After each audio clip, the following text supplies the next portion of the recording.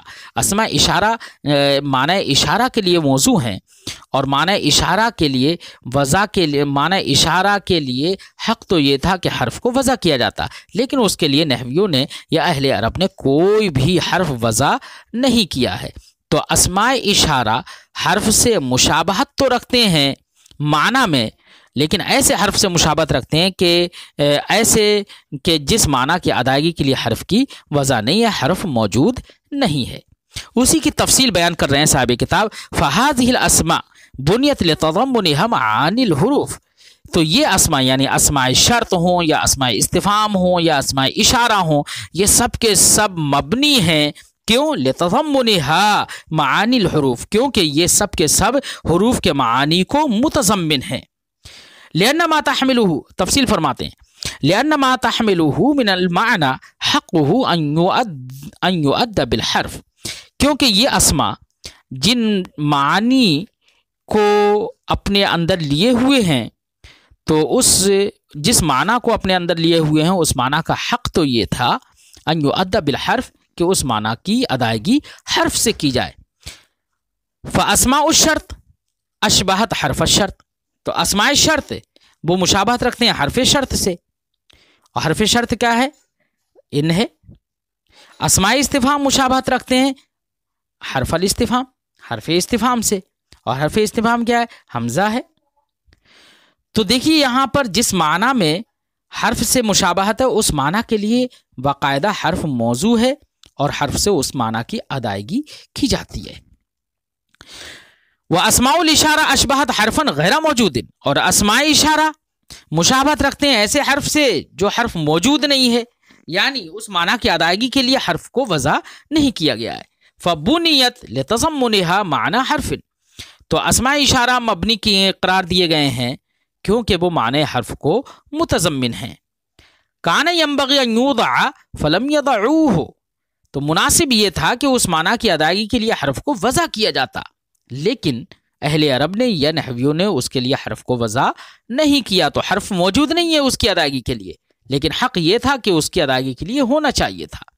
وذالک، وہ اس طور سے، لأن الاشارۃ من المعانی التي حقها ان تؤد بالحرف، وہ اس وجہ سے کہ اشارہ ان معانی میں سے ہے کہ جن معانی کا حق یہ ہے کہ ان کی ادائیگی حرف سے کی جائے، غیر انہم لم یضعوہ حرفا للاشارہ، ہاں نحویوں نے یا اہل عرب نے اشارے کے لیے کسی حرف کو وضع نہیں کیا۔ کما وضعوا للتمنی، جیسے کہ انہوں نے تمنی کے لیے لفظ لیتا کی وضع کر دی، ترجی کے لیے لفظ لعل کی وضع کر دی، استفہام کے لیے حمزہ کی وضع کر دی، حل کی وضع کر دی، اور شرط کے لیے ان کی وضع کر دی، لفظ ان کی وضع کر دی۔ تو جس طریقے سے ان معانی کے لیے حروف کی وضع کی ہے، اسی طریقے سے اشارے کی بھی ادائیگی حرف کے ذریعے سے کی جا سکتی تھی، لیکن اہل عرب نے اس اشارے کے معنی کو ادا کرنے کے لیے کسی حرف کی وضع نہیں کی، لیکن مشابہت حرف کے ساتھ معنی میں اسماء اشارہ کو ہے، اس لیے یہاں پر اسماء اشارہ ایسے حرف سے مشابہت رکھتے ہیں جو حرف موجود نہیں ہے، جس کے لیے کوئی حرف، جس معنی کی ادائیگی کے لیے کوئی حرف وضع نہیں کیا گیا ہے۔ اب معنی کے یہاں پر معنی میں مشابہت رکھتے ہیں حرف کے ساتھ، وہ بالکل ظاہر ہے، ظاہر بات ہے، کوئی بھی وہ اسماء شرط اور اسماء استفہام کو مشابہت ہے ایسے حرف سے جو حرف موجود ہے، اور اسماء اشارہ کو مشابہت ہے ایسے حرف سے جس کے لیے وضع کوئی حرف موضوع نہیں ہے، حرف کی وضع نہیں ہے۔ تو یہ شبہ معنوی کی تفصیل ہوئی۔ تیسری قسم ہے الشبہ الافتقاری الملازم۔ شبہ افتقاری، شبہ افتقاری احتیاج یعنی شبہ احتیاجی، الملازم یعنی جو احتیاج افتقار لازم ہو اس کے لیے، یعنی منفک نہ ہوتا ہو، کبھی بھی ہمیشہ اس اسم کو احتیاج رہتی ہو۔ ما قبل میں اسماء شرط، اسماء استفہام، اسماء اشارہ کو مشابہت تھی معنی میں، اور شبہ افتقاری میں ان کو ذکر کریں گے جن کو احتیاج ہے دوسرے لفظ کی طرف جوڑنے میں۔ فرماتے بأن يحتاج إلى ما بعده احتیاجا دائما۔ شبہ افتقاری ملازم کا مطلب جو منفک نہ ہو، ہمیشہ پائی جائے، اس لیے احتیاجاً دائماً آگے اس کی تفصیل کرتے ہیں، تفسیر کے طور پر احتیاجاً دائماً ذکر کر رہے ہیں۔ فرماتے بأن يحتاج إلى ما بعده احتیاجا دائما، بھئی طور کہ اسم محتاج ہو اپنے ما بعد کی طرف احتیاج دائمی کے ساتھ، یعنی ہمیشہ احتیاج ہو، کیوں ہو؟ لیتمم معنی ہو، تاکہ اس کا ما بعد اس کے معنی کو تام کر دے۔ وذالک کا اسماء الموصولہ، وہ اس طور سے جیسے کہ اسماء موصولہ ہیں، اور بعض وہ اسماء ظروف ہیں جو کہ لازم اضافت ہوتے ہیں، جن میں اضافت جملے کی جانب لازم ہوتی ہے، جو ملازم اضافت ہوتے ہیں جملے کی جانب۔ مثال کے طور پر فالاسماء الموصولہ، جیسے کہ اسماء موصولہ ہیں، بنیت، وہ سب اسماء موصولہ موضوع ہیں، وہ مبنی ہیں لافتقارها فی جمیع احوالها الی الصلہ، کیونکہ اسماء موصولہ اپنے تمام احوال میں صلہ کے محتاج ہیں۔ کون سی صلہ کے؟ التی تتمم معناها، جو صلات ان اسماء موصولہ کے معنی کو تام کرتے ہیں۔ کما یفتقر الحرف، جیسے کہ حرف محتاج ہوتا ہے الی ما بعدہ، اپنے ما بعد کی طرف، تاکہ اس کا ما بعد اس کے معنی کو ظاہر کر دے، لیظہر معنی ہو، تاکہ اس کا ما بعد اس کے معنی کو، حرف کے معنی کو ظاہر کر دے۔ تو جس طریقے سے حرف اپنے ما بعد کے طرف محتاج ہوتا ہے، ویسے یہ اسماء موصولہ اپنے صلات کی طرف محتاج ہوتے ہیں۔ تو یہ شبہ افتقاری اور شبہ احتیاجی دائمی لازمی ہے۔ وظروف الملازمہ للاضافۃ الی الجملہ، اور وہ ظروف جو کہ ملازم اضافت الی الجملہ ہوتے ہیں، مثال کے طور پر حیثو ہے اور اذا اور منذ ہیں، جبکہ یہ دونوں ظرفیہ ہوں، اذا اور منذ دونوں ظرفیہ ہوں، تو یہ سب کے سب جملے کی طرف محتاج ہوتے ہیں، ان کی اضافت جملے کی طرف ہوتی ہے۔ یہ سب کے سب مبنی کیوں قرار دیے گئے؟ انما بنیت لافتقارها الی جملۃ تضاف الیہا، کیوں ان کو مبنی اس لیے قرار دیا گیا کہ یہ سب کے سب محتاج ہوتے ہیں ایسے جملے کے، تضاف الیہا، جس جملے کی جانب یہ مضاف ہوتے ہیں، افتقار الحرف، اس طور سے ان کو جملے کی احتیاج ہوتی ہے جیسے کہ حرف کو احتیاج ہوتی ہے اپنے ما بعد کی۔ تو احتیاج الی ما بعدہ میں یہ حرف کے مشابہ ہو گئے، اس لیے یہاں پر شبہ افتقاری اس کا نام رکھا۔ الرابع، چوتھی قسم ہے الشبہ الاستعمالی، شبہ استعمالی۔ شبہ استعمالی یعنی استعمال میں مشابہت ہو، کس میں؟ استعمال میں مشابہت۔ بہین طور اب شبہ استعمالی کی بچوں دو قسمیں ہیں، ایک تو وہ اسما جن کو استعمال میں مشابہت ہو حرف عامل سے، اور ایک وہ اسما جن کو مشابہت ہو استعمال میں حرف عاطل سے، یعنی حرف غیر عامل سے۔ تو یہ دو قسمیں ہوں گی، لیکن استعمال میں مشابہت ہے، اس کی تفصیل بیان کر رہے ہیں۔ فرماتے وہو نوعان، شبہ استعمالی کی دو قسمیں ہیں۔ نوع یشبہ الحرف العامل فی الاستعمال، ایک تو وہ اسما جو حرف عامل سے استعمال میں مشابہت رکھتے ہوں، جیسے کہ اسماء افعال ہیں۔ اسماء افعال وہ غیر میں مؤثر ہوتے ہیں، لیکن کوئی غیر ان میں مؤثر نہیں ہوتا ہے، جیسے کہ حروف جارہ وہ اسم کے اندر مؤثر ہوتے ہیں اور اسم کو جر دیتے ہیں، لیکن حروف جارہ کسی دوسرے عامل سے متاثر نہیں ہوتے۔ تو متاثر یہ مؤثر فی الغیر ہیں اور متاثر بالغیر نہیں ہیں، اس معنی میں اسماء افعال حروف عاملہ سے مشابہت رکھتے ہیں۔ فرماتے ہیں فَهِيَ تُسْتَعْمَلُ مُؤَثِّرَةً، تو اسماء افعال یہ مؤثر ہو کر مستعمل ہوتے ہیں، غیر متاثرۃ، اور غیر متاثر ہوتے ہیں یعنی غیر ان میں اثر نہیں کرتا ہے، لِأَنَّهَا تَعْمَلُ عَمَلَ الْفِعْلِ، کیونکہ اسماء افعال فعل کا سا عمل کرتے ہیں، وَلَا يَعْمَلُ فِيهَا غَيْرُهَا، اور ان کے اندر کوئی غیر عمل نہیں کرتا۔ فَهِيَ كَحُرُوفِ الْجَرِّ، تو اسماء افعال حروف جر کی طرح ہو گئے، وغیرها من الحروف العاملہ، حروف جر اور حروف جر کے علاوہ دیگر حروف عاملہ کی طرح ہو گئے۔ کیسے؟ تو اثر فی غیرها، جو حروف عاملہ اپنے غیر میں مؤثر ہوتے ہیں، ولا یؤثر غیرها فیها، اور وہ ان کے اندر کوئی غیر مؤثر نہیں ہوتا ہے، تو وہ مؤثر ہوتے ہیں متاثر نہیں ہوتے ہیں۔ اسماء افعال بھی ایسے ہی ہیں کہ وہ مؤثر تو ہیں لیکن متاثر نہیں ہیں، تو مؤثر ہونے اور متاثر نہ ہونے میں حروف عاملہ کے ساتھ ان کو مشابہت ہو گئی استعمال میں۔ وَنَوْعٌ يُشْبِهُ الْحَرْفَ الْعَاطِلِ، اور ایک قسم شبہ استعمالی کی وہ ہوگی کہ جہاں پر حرف عاطل سے مشابہت ہو۔ حرف عاطل سے مراد وہ حرف جو کہ عامل نہ ہو، اسی لیے فرماتے ہیں اے غیر العامل، حرف غیر عامل سے مشابہت ہو فی الاستعمال، استعمال میں، من حیث انہ مثلہ، اس حیثیت سے کہ وہ اسم حرف کے مثل ہو، اور حرف عاطل بچوں نہ مؤثر ہوتا ہے نہ متاثر ہوتا ہے، لہذا کوئی اسم ایسا ہو جو استعمال میں نہ مؤثر ہو نہ متاثر ہو، نہ ہی غیر میں وہ عمل کرے، نہ ہی کوئی غیر اس میں عمل کرے، تو حرف عاطل سے ایسے اسم کو مشابہت ہو جاتی ہے۔ فرماتے من حیث انہ مثلہ، اس حیثیت سے کہ وہ اسم اس حرف غیر عامل کے مثل ہے، لا یؤثر ولا یتاثر، نہ ہی وہ غیر میں مؤثر ہے نہ ہی غیر اس میں مؤثر ہے، نہ ہی وہ غیر سے متاثر ہے۔ کا اسماء الاصوات، جیسے کہ اسماء اصوات، جیسے غاق ہے، نخا ہے نا۔